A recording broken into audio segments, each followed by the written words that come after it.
राधे कृष्ण आप सभी को। सभी व्रतों का अपना एक अलग महत्व होता है, लेकिन इन सभी व्रतों में एकादशी के व्रत को व्रतराज कहा गया है। मार्गशीर्ष के महीने में कृष्ण पक्ष एकादशी को उत्पन्ना एकादशी का व्रत किया जाता है। इस एकादशी को वैतरणी एकादशी भी कहा जाता है। इस एकादशी को वैतरणी एकादशी क्यों कहा जाता है और इसका क्या महत्व है? आखिर वैतरणी शब्द का अर्थ क्या है? इस सब के बारे में जानेंगे, इसलिए वीडियो में एंड तक जरूर बने रहिएगा। लेकिन उससे पहले मैं आपको बता दूं कि ये एकादशी देव उठनी एकादशी के अगली एकादशी होती है। जो कोई भी एकादशी के व्रत शुरू करना चाहता है वो इस एकादशी पर व्रत करके ये व्रत शुरू कर सकता है। इस दिन देवी एकादशी का जन्म हुआ था। सभी एकादशी के व्रत भगवान विष्णु की इस शक्ति को ही समर्पित किए जाते हैं। देवी एकादशी भगवान विष्णु की एक शक्ति का रूप है। उन्होंने राक्षस मुर का इस दिन उत्पन्न होकर वध किया था, इसलिए इस एकादशी को उत्पन्ना एकादशी के नाम से जाना जाता है। राक्षस मुर ने भगवान विष्णु को नींद में मारने का प्रयास किया था, इसलिए देवी एकादशी को विष्णु की सभी शक्तियों में से एक शक्ति माना जाता है। देवी वैष्णवी भी विष्णु की शक्ति का रूप है। एकादशी के दिन नदी आदि में स्नान कर व्रत रखकर भगवान श्री हरि के विभिन्न अवतारों की लीलाओं का ध्यान करते हुए इनकी पूजा करनी चाहिए। सनातन धर्म में मनुष्य के 4 पुरुषार्थ धर्म, अर्थ, काम और मोक्ष प्राप्त करने के लिए देवी देवताओं के व्रतों का विधान है। मोक्ष प्रदान करने वाले श्री हरि का सर्वाधिक प्रिय व्रत है एकादशी। सगर नंदन, ककुत्सस, नहुष और राजा गाधी इस व्रत को करके उनका जीवन सफल हो गया था। जो लोग एकादशी का व्रत नहीं भी कर पाते उन्हें इस दिन सात्विक रहना चाहिए। एकादशी के दिन लहसुन, प्याज, मांसाहार का सेवन नहीं करना चाहिए। छल कपट आदि का त्याग भी जरूरी होता है। एकादशी को चावल नहीं खाना चाहिए और सोना नहीं चाहिए। धन होने की स्थिति में दान आदि जरूर करना चाहिए, और अगर आपका शरीर साथ दे तो रात्रि में जागरण भी जरूर करना चाहिए। अब आपको ये बताती हूँ कि इस व्रत को वैतरणी व्रत क्यों कहा गया है।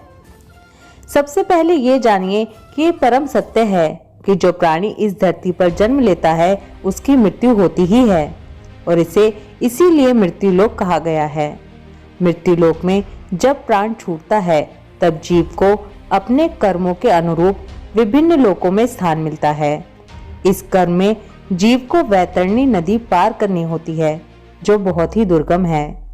जीव मृत्यु के पश्चात इस नदी को पार कर सके, इसके लिए वैतरणी व्रत किया जाता है।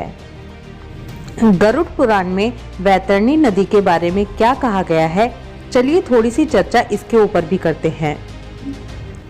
मृत्यु के पश्चात जीव को किस प्रकार का भोग भोगना पड़ता है, ये सब बताया गया है गरुड़ पुराण में। गरुड़ पुराण के अनुसार मृत्यु के पश्चात 13 रात्रि तक जो पितर के कर्म होते हैं उससे अंगूठे के आकार का सूक्ष्म शरीर बनता है। ये शरीर मृत व्यक्ति के समान ही दिखता है।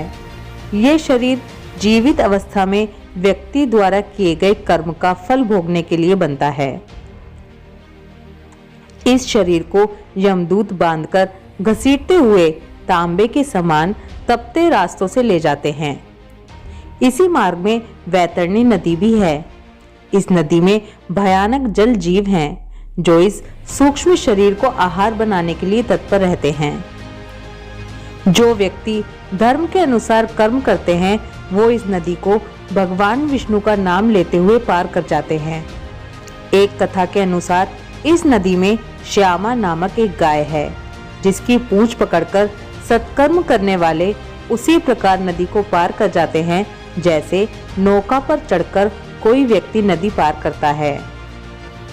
वैतरणी व्रत का प्रभाव यही है कि जो व्यक्ति यह व्रत करता है वह इस वैतरणी नदी को बिना किसी कष्ट के क्षण भर में पार कर लेता है। ये व्रत मार्गशीर्ष कृष्ण पक्ष की एकादशी के दिन किया जाता है।